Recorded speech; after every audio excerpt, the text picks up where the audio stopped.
since I've had the privilege to stand up here and to share something that God spoke to me.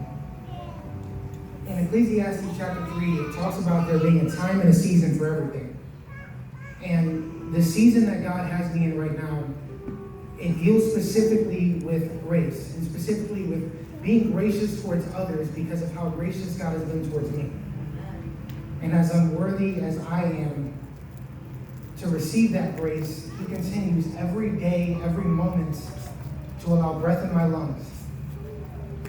The piece that I want to do today is just called, What is Sin?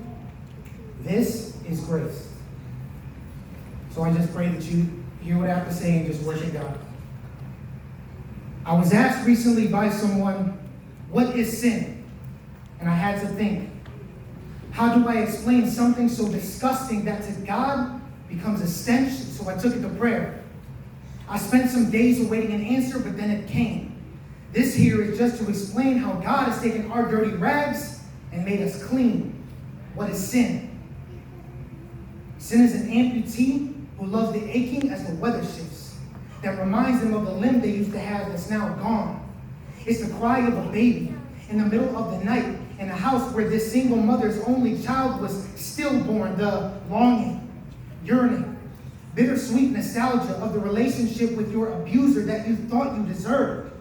This is a desperate cry for the reminder of what art looks like from the blind painter who lost his only escape that made him feel heard. It hurts to feel that your worth has been stripped from you.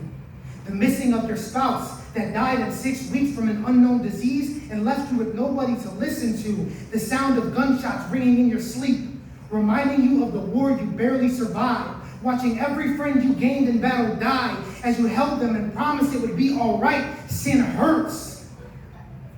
But can pain raise you when you're blaming your mishaps on it?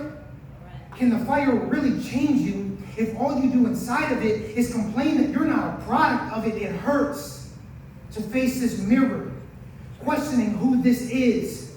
Where's that child inside me hiding? I need a safe place to retreat, and it seems implausible to find the old you. This new you seems to have killed me.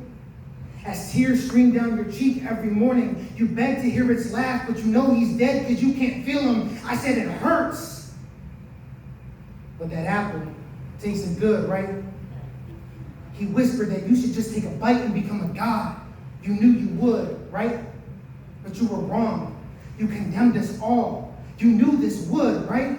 How can you ever be redeemed after that night? I know somebody that could, right?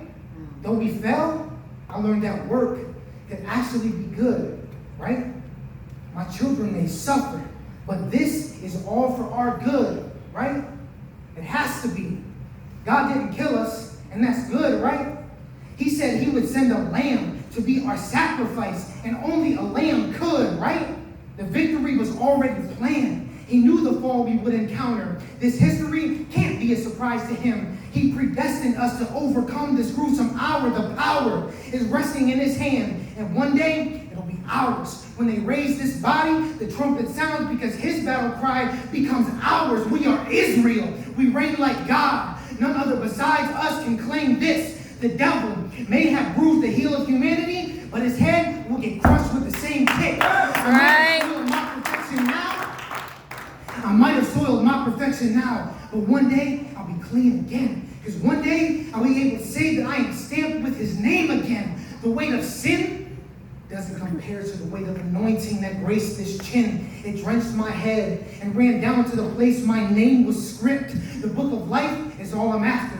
I'll never be the same again because Jesus Christ died for me. And for that, let me get to praising Him. I said He rose. He shook off death and stepped on earth with new clothes. The grave was blown open. They thought the body was stolen. They didn't know that His word had come to pass. We are the fruit of His grace. He stepped out of His grave. So when I do, I'm just doing what my daddy did in the first place. His only authority for what was rightly ours. We were too ignorant to see that our future almost got devoured. But as I stand here today, it's because Jesus retook that power, snatched the keys to death and hell, and asked, where's your sting now? I know the man who holds those keys. He comes to visit this place often.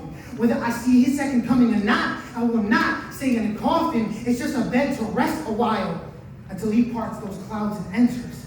And all I wanted to do today was get you all to remember that we may fall, we may slip, but God is still in the midst. He steadies our feet, dents the clay, and is back to work again. We have the power to resurrect. If you feel dead, start speaking life. And watch how Jesus pays what we thought was too high of a price, and that is grace. And enlivens us, blows on the fire inside of us. So the same spirit the apostles had is now what resides in us. Yes. Jesus Christ is our King. Stand to your feet if you know he lives, and let your worship be the weapon that makes hell want to wish we didn't exist for Jesus' sake.